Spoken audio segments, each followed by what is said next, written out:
देख रहे हैं सत्यहिंदी.com। चलिए एक नजर डालते हैं अब तक की सुर्खियों पर। भारत जोड़ो यात्रा का आज 56वां दिन है और इस समय यात्रा हैदराबाद में मौजूद है। आज बुधवार को यात्रा हैदराबाद सिटी से शुरू की गई, जो कि शाम के समय रुद्रराम में रुकेगी।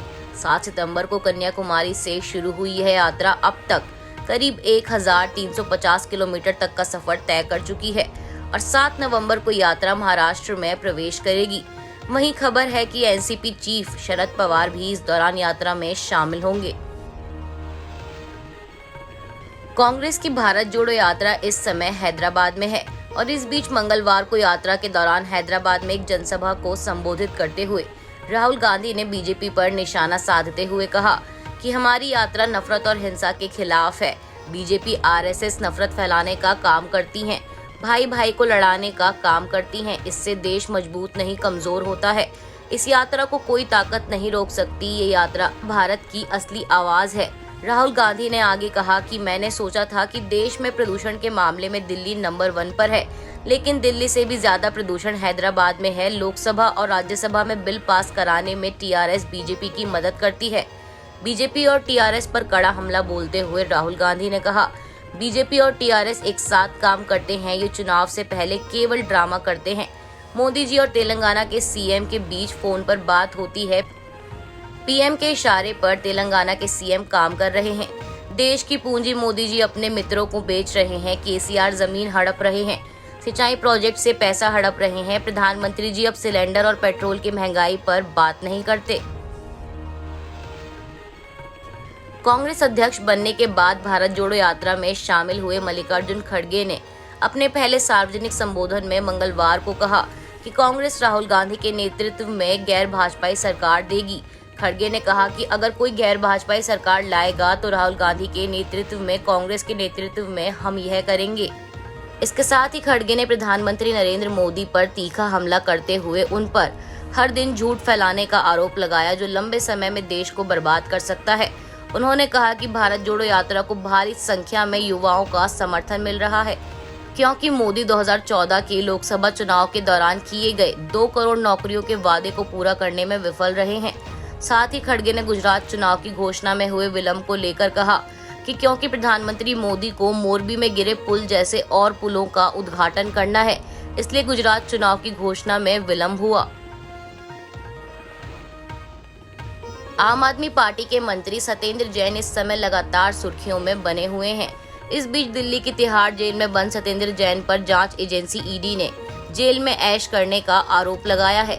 ईडी के मुताबिक जैन को जेल में हेड मसाज, फुट मसाज और बैक मसाज जैसी सुविधाएं मिल रही हैं। जैन को जेल में घर का खाना दिया जा रहा है और उनकी पत्नी उनसे अक्सर मिलने आया करती हैं, जो कि जेल मैनुअल के खिलाफ है। बता दें, इस पूरे मामले को लेकर ईडी ने कोर्ट में शिकायत की है और जेल की सीसीटीवी फुटेज भी कोर्ट को सौंप दी है। सीसीटीवी फुटेज में सत्येंद्र जैन को अपने सेल के अंदर मालिश कराते हुए दिखाया गया है। बिहार में होने वाले उपचुनाव के लिए चुनाव प्रचार के आखिरी दिन जेडीयू के राष्ट्रीय अध्यक्ष लल्लन सिंह ने मंगलवार को दावा किया कि चिराग पासवान अतीत में बीजेपी के साथ थे और अब यह सार्वजनिक डोमेन में आ गया है। उन्होंने कहा, 2020 के विधानसभा चुनाव के दौरान चिराग पासवान बीजेपी के साथ थे। अब वह खुले तौर पर बीजेपी के लिए प्रचार कर रहे हैं, जो हमारे दावे को साबित करता है। लल्लन सिंह ने आगे कहा, चिराग पासवान या बीजेपी कुछ भी कर सकते हैं, लेकिन वे मोकामा और गोपालगंज का उपचुनाव कभी नहीं जीतेंगे। इसके साथ ही नीतीश कुमार की ओर से उपचुनाव प्रचार से दूरी बनाए रखने पर अपनी प्रतिक्रिया देते हुए लल्लन सिंह ने कहा कि नीतीश कुमार घायल हैं और यह सार्वजनिक डोमेन में है। उन्होंने कहा कि मोकामा और गोपालगंज के मतदाताओं के लिए एक वीडियो संदेश जारी करने के बावजूद बीजेपी नेता नीतीश कुमार पर हंगामा कर रहे हैं।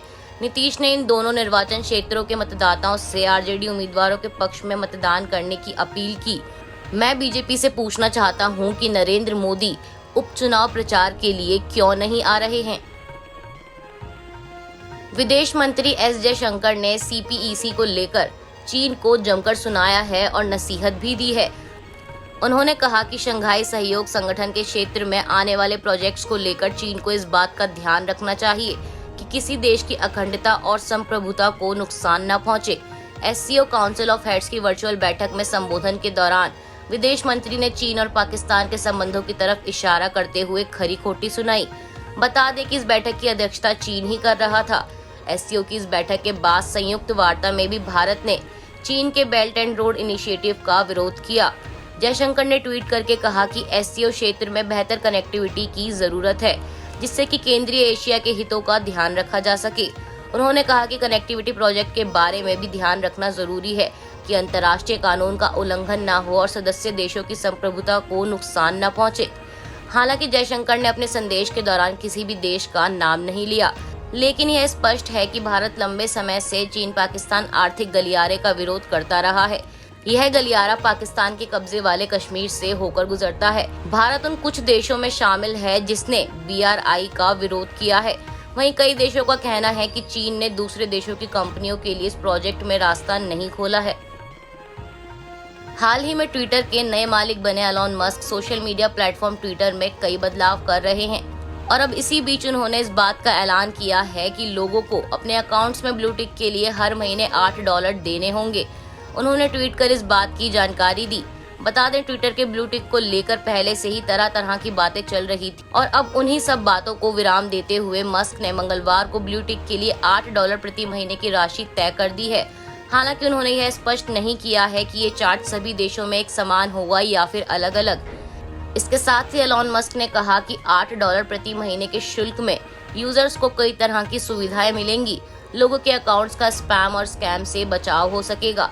यही नहीं, ट्विटर पर अब लंबे वीडियो और ऑडियो भी डाले जा सकेंगे और साथ ही ब्लू टिक वालों को कम विज्ञापन दिखाए जाएंगे। आज के लिए बस इतना ही। बाकी की खबरों के लिए जुड़े रहिए सत्यहिंदी.com के साथ।